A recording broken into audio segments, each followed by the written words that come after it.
Ordinance కు వ్యతిరేకంగా జంతర్ మందిర్ వద్ద ఐకాసా లెఫ్ట్ చేపట్టిన ధర్నా కొనసాగుతోంది. వివిధ పార్టీల నేతలు ధర్నాలో పాల్గొంటున్నారు.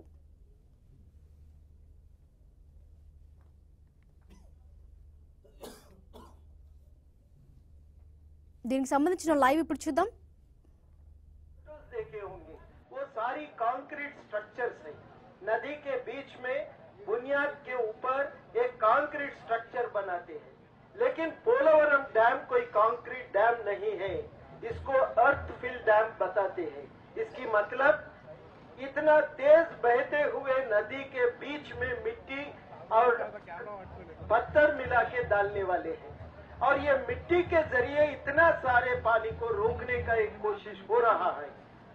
और इंजीनियर्स ये साफ बता रहे, अगर इतने सारे पानी को आप मिट्टी डालकर क्यों रोकना चाहते हैं, तो इंजीनियर्स ये बता रहे कि वहां कोई आप 60-70 मीटर नीचे गए तो भी वहां कोई बुनियादी बनाने के लिए हार्ड साइल वहां कोई नहीं मिलता है, इसीलिए कोई कंक्रीट डैम वहां पे नहीं बन सकता. इसीलिए एक मट्टी का डैम, एक उसके बीच में मट्टी डालकर एक डैम बनाने का कोशिश होता है. और जब पानी इसको तेज पानी लग जाएंगे, ये शक है क्या ये टिक सकता. अगर ये नहीं टिकेंगे तो 2-4 बड़े के बड़ी जो आंध्र प्रदेश में टाउन है, शहर है, वो समंदर में वो चले जाए. तो इसीलिए हम कहते हैं पोलावरम डैम हर तेलंगाना के खिलाफ है और ये आंध्रा के भी खिलाफ है. दूसरी बात हम ये जानना चाहते हैं, बताना चाहते हैं कि पोलावरम के नीचे 7 लाख एकड़ को सिंचाई के लिए पानी देना चाहते हैं, लेकिन इन 7 लाख एकड़ जमीन को अभी 2 और प्रोजेक्ट बना दिए.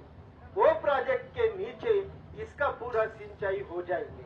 उसका नाम है पुष्कर और ताटपुड़ी. ये दोनों प्रोजेक्ट के जरिए लगभग 6,50,000 एकड़ जमीन का पूरा सिंचाई मिल जाएगी, पानी मिल जाएगी. जब इतने सारी जमीन को पानी मिल जाएगी तो बचा कितना, 50-60 एकड़ बच गया. इन 50-60 एकड़ जमीन को पानी देना है तो इतना बड़ा डैम बनाना कोई जरूरत नहीं है. इंजीनियर्स खासकर जो यूनाइटेड नेशंस ऑर्गेनाइजेशन के लिए काम किए टेक्निक पूरा क्वालिफाइड इंजीनियर ये बताते हैं कि इसके अलावा छोटा मोटा अगर डैम बनाए तो ज्यादा सिंचाई होगा, ज्यादा बिजली का उत्पादन होगा, ज्यादा फायदा है, लेकिन डूबने वाले बिल्कुल कम हो जाएंगे. जब गोदावरी की पानी इस्तेमाल करने का और तरीका है तो इतना बड़ा डैम, वो भी मिट्टी का डैम क्यों बनाते, ये हमारा सरकार से सवाल है. लेकिन इन सवाल का सरकार से कोई भी जवाब नहीं मिला. तीसरी बात हम ये बताना चाहते हैं, और जो बचा 50-60 एकड़ के 1000 एकड़ के लिए अगर पानी देना है तो आप कितना खर्च होता, 2000 करोड़ से ज्यादा खर्च नहीं होता. लेकिन अभी सरकार कितना खर्च करते हैं, 20,000 करोड़ रुपया सरकार खर्च करते हैं. तो इन 20,000 करोड़ खर्च क्यों कर रहे, किस फायदे के लिए कर रहे, क्यों इतना पैसा दोबारा, क्यों ये सरकार इसका इस्तेमाल करते, ये हमारा सवाल है. लेकिन इसका भी अभी तक एक जवाब नहीं मिला. ये साफ नजर में आते हैं, इसकी कॉन्ट्रैक्टर्स, इसकी नजर है इसके ऊपर. हर कॉन्ट्रैक्टर, आंध्र प्रदेश की कॉन्ट्रैक्टर ये चाहते हैं कि जल्द से जल्द पोलावरम बने और इसकी बिजली उत्पादन की पूरी अपने हुकूमत में, अपने एक प्राइवेट कंट्रोल में रखना चाहते हैं और ये पूरा कॉन्ट्रैक्ट का फायदा उठाना चाहते हैं. तो ये 20,000 करोड़ के लिए अभी हाल ही में आंध्र प्रदेश में जितना भी एमपीस है वो सारे कॉन्ट्रैक्टर्स भी है, ना सिर्फ एमपीस है, वो कॉन्ट्रैक्टर्स भी है. और ये कॉन्ट्रैक्टर्स चाहते हैं ये प्रोजेक्ट बनाने का पैसा.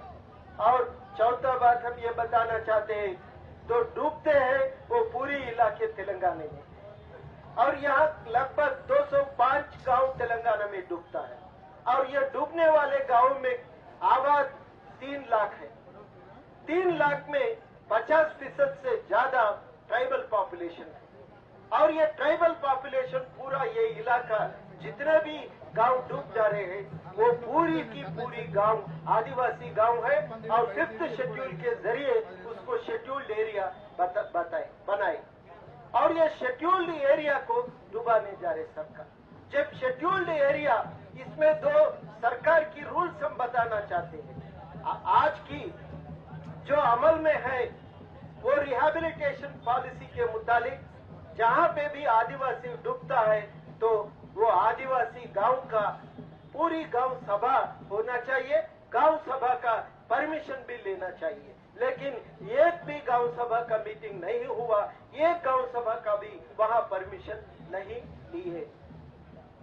और ट्राइबल पॉलिसी ये बताते हैं जहां 50,000 से ज्यादा ट्राइबल डूबता है वो प्रोजेक्ट नहीं बनना चाहिए। और यहाँ तो हम मेरे ख्याल में 1,50,000 से ज्यादा तेलंगाना में ही ट्राइबल्स डूबने वाले हैं। और जब जितना ट्राइबल्स डूबते हैं ट्राइबल गवर्नमेंट ऑफ इंडिया का ट्राइबल पॉलिसी के जरिए अगर उस नजरिए से देखें तो ये प्रोजेक्ट नहीं बनना चाहिए। तो ये गलत काम यहाँ हो रहा है और रूल्स एंड रेगुलेशंस का पाबंदी नहीं होता है, ये हम साफ सरकार को बताना चाहते हैं। और इसके साथ साथ एक और बात है, जब एक रियासत की एक राज्य के इलाके दूसरी राज्य में चले जाता है तो इंडियन कॉन्स्टिट्यूशन संविधान भारत संविधान ये बताते हैं कि आर्टिकल 3 और 4 की जरिए होना चाहिए। आर्टिकल 3 और 4 ये बताते हैं कोई इलाका अगर कोई बाउंड्रीज का अगर आप कुछ बदलना चाहते हैं तो राज्य असेंबली को पूरा इसकी बिल की डिस्कशन होना चाहिए, उसका राय लेना भी केंद्र सरकार का।